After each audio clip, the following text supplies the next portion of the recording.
So, you have had a remarkable background. It ranges from first starting out your career in politics. You did a stint in investment banking, and then eventually you became an entrepreneur and you started your own public speaking firm. Yeah. So can you talk a little bit more about that and talk about your professional journey? Well, I grew up in a home where I feel like I was primed from a young age to be a leader. I went to my parents. There were times when it was really easy for them financially and times when it was really hard. But they made sure that I went to an extraordinary private school, and then I went to an Ivy League college, and there was just a lot of focus on supporting me and stepping into leadership in some way in my life. And growing up, my father is an amazing orator. He's just probably one of the most phenomenal public speakers I've ever witnessed in my life. And we bonded through writing speeches. And we also talked a lot about politics growing up. That was a big thing. And my father is an amazing entrepreneur.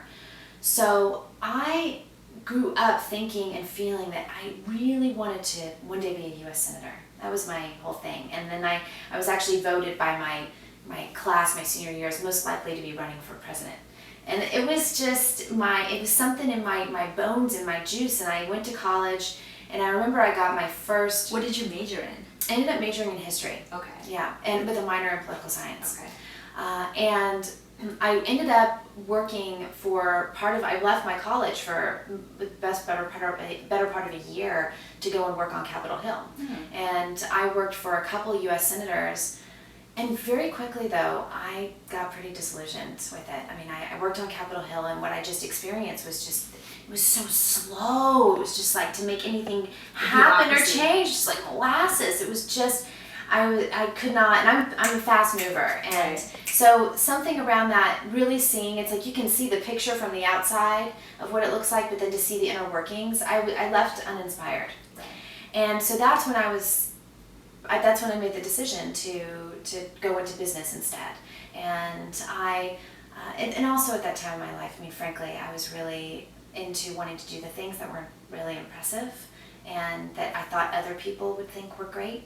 And the biggest thing in my life at that time that I saw that was the biggest golden ticket, right? Like the thing thing that would give you the life of your dreams was investment banking.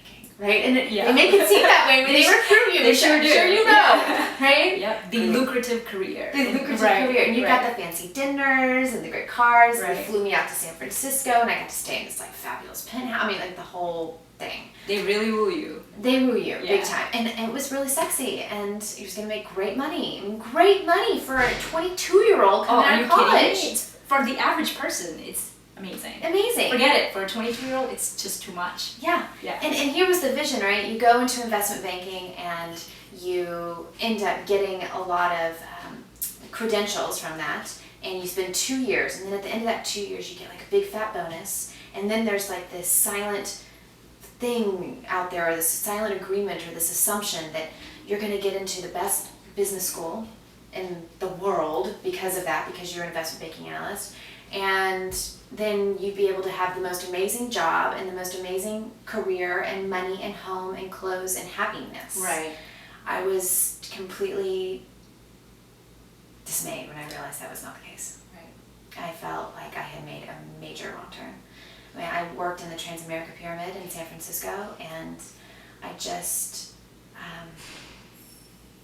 So was that a turning point for you, would you say? It was huge. It was when I realized that I was living my life based on what I really thought would be so impressive to my parents, and especially my father, and to other people, and I had no idea what I really wanted. Right. And so my body began to send me signals, and I was starting to get really nauseous and throwing up some mornings before work, and the anxiety was really intense. I tried to look for another job, but you're working so many hours you can't. Yeah. And so one day I just left. Wow. I mean, just literally turned in my BlackBerry, my laptop, and I left. That's such a bold and courageous move. In retrospect, it is. It was a bold and courageous move, and you could have looked at it from the opposite angle before. That was so dumb. Right. But that is what sometimes bold moves look like. Right. They can either be totally courageous or completely stupid and idiotic. And they're basically the same. Yeah. You know, it's really a matter of how much you trust life Yeah. and yourself to carry you into what you know to be true for you.